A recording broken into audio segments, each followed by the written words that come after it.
Saya mau sampaikan dulu ada dua hal yang biasanya dicari tahu oleh rekruter atau HRD perusahaan di balik pertanyaan mengapa saya harus merekrut kamu ini.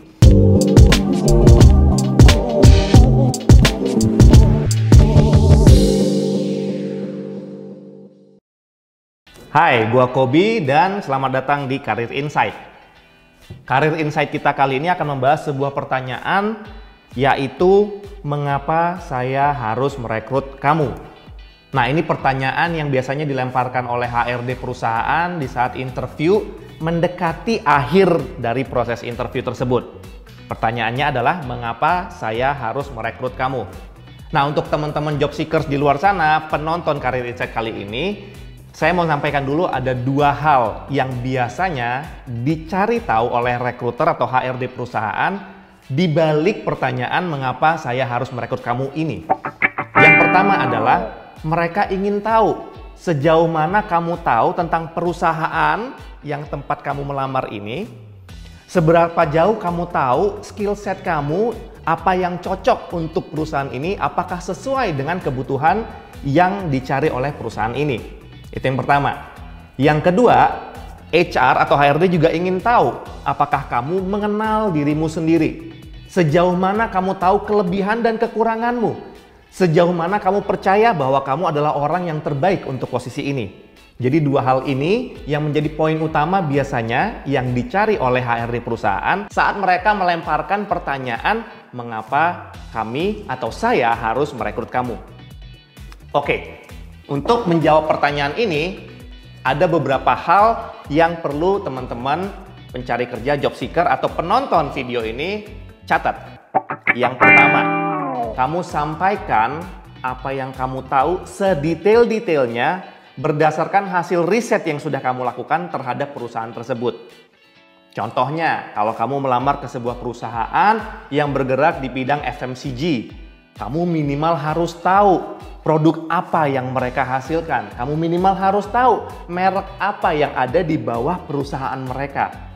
Kalau saya melamar ke perusahaan FMCG, saya harus tahu mana produk yang paling laku di pasaran.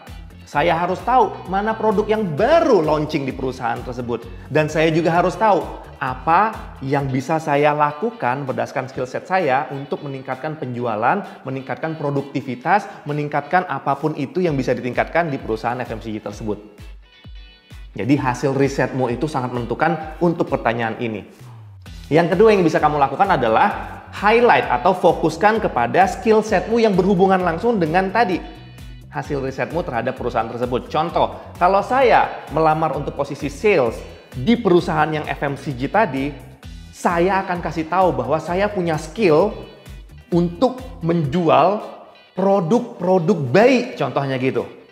Saya punya pengalaman 10 tahun menjual produk-produk bayi yang bisa saya bawa, yang bisa langsung saya terapkan ke perusahaan baru saya nanti ini supaya produk bayi buatan perusahaan baru ini bisa langsung dipasarkan dan penjualannya bisa langsung naik. Contohnya demikian. Jadi teman-teman, dua hal pertama tadi, yang pertama adalah kamu harus tahu, kamu harus sampaikan hasil risetmu terhadap perusahaan tersebut. Yang kedua, knowledge-mu atau skill-mu yang bisa kamu pakai untuk meningkatkan produktivitas ataupun hasil dari perusahaan yang tempat kamu melamar tadi, itu tujuannya adalah untuk menjawab concern yang pertama, sejauh mana kamu tahu tentang perusahaan yang kamu lamar. Sejauh mana kamu paham tentang pekerjaan yang kamu lamar. Kalau kamu nggak bisa jawab seperti itu, ada opsi kedua. Menunjukkan tadi, sejauh mana kamu percaya bahwa kamu adalah orang yang terbaik. Nah, untuk menjawab pertanyaan ini, kamu bisa langsung menonjolkan kelebihan-kelebihanmu yang tidak punya banyak orang atau yang orang lain tuh nggak punya. Contohnya apa? Kalau contohnya gini, saya punya Instagram dengan followers 100.000. Nggak semua orang yang melamar ke pekerjaan tersebut punya followers 100.000 dan mungkin itu berguna kalau kamu melamar untuk posisi marketing. Kalau misalnya kamu ngelamarnya untuk posisi engineers, terus kamu bilang tentang Instagram, itu nggak relevan. Jadi carilah kelebihanmu yang memang sesuai dengan yang kamu lamar, pekerjaan yang sesuai dengan kamu lamar, tapi nggak semua orang punya. Apalagi ya? Oh, desainer. Kalau kamu seorang desainer, Kamu bisa memberikan contoh untuk menjawab pertanyaan kenapa saya atau kenapa perusahaan harus merekrut kamu. Kamu bisa jawab pertanyaan karena saya kalau kerja nggak lihat pagi, nggak lihat siang, nggak lihat malam, Pak, Bu. Artinya apa? Selama saya dikasih project, as long as project itu selesai, saya bisa nggak tidur selama 3 hari berturut-turut. Itu nggak semua orang bisa loh. Dan untuk desainer itu penting. Karena kadang-kadang dikejar deadline, kalau kamu ketiduran, deadline-nya miss. Jadi nggak dapat juga hasilnya. That kind of thing, hal-hal seperti itu bisa juga membantu kamu untuk menjawab pertanyaan kenapa saya atau kenapa perusahaan harus merekrut kamu. Itu. Yang terakhir yang bisa kamu lakukan adalah highlights achievement atau keberhasilanmu di perusahaan sebelumnya yang berhubungan. Sekali lagi, yang berhubungan. Kalau kamu melamar untuk menjadi seorang sales manager di perusahaan yang baru, yang memang mungkin nggak beda jauh marketnya, kamu bisa langsung bilang, oh saya selama 1 tahun kemarin setiap bulan hit target 150%, jadi tidak pernah di bawah 150%. Itu bisa kamu bawa. Karena nggak semua orang bisa melakukan itu.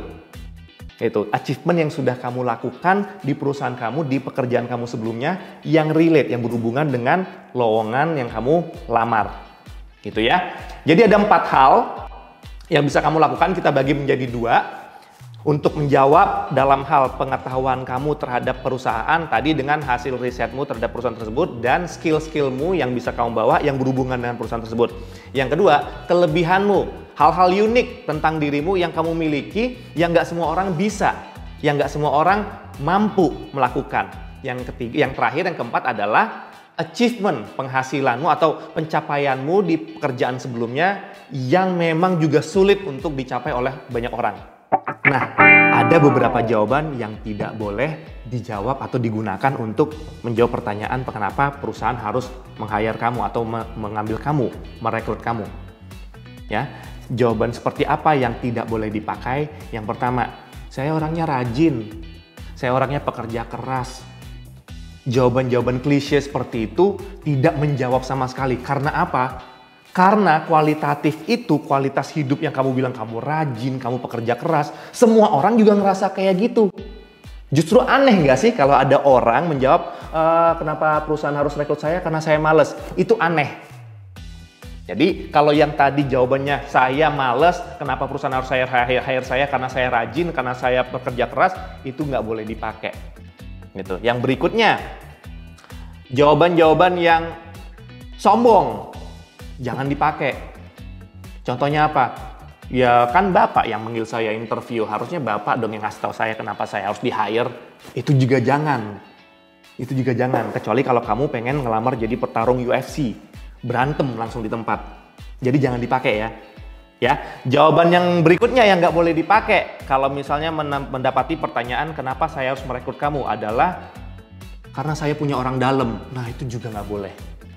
Karena saya dibilang sama teman saya kalau pekerjaannya enak, karena saya dibilang sama atasannya Bapak, Ibu kalau pekerjaannya ini gampang. Hal-hal yang kamu tahu insider seperti itu jangan dipakai. Karena apa? Ya, karena itu tidak membuktikan bahwa kamu mengerti benar pekerjaannya. Kamu lebih mengandalkan informasi dari orang yang kamu belum tahu kebenarannya.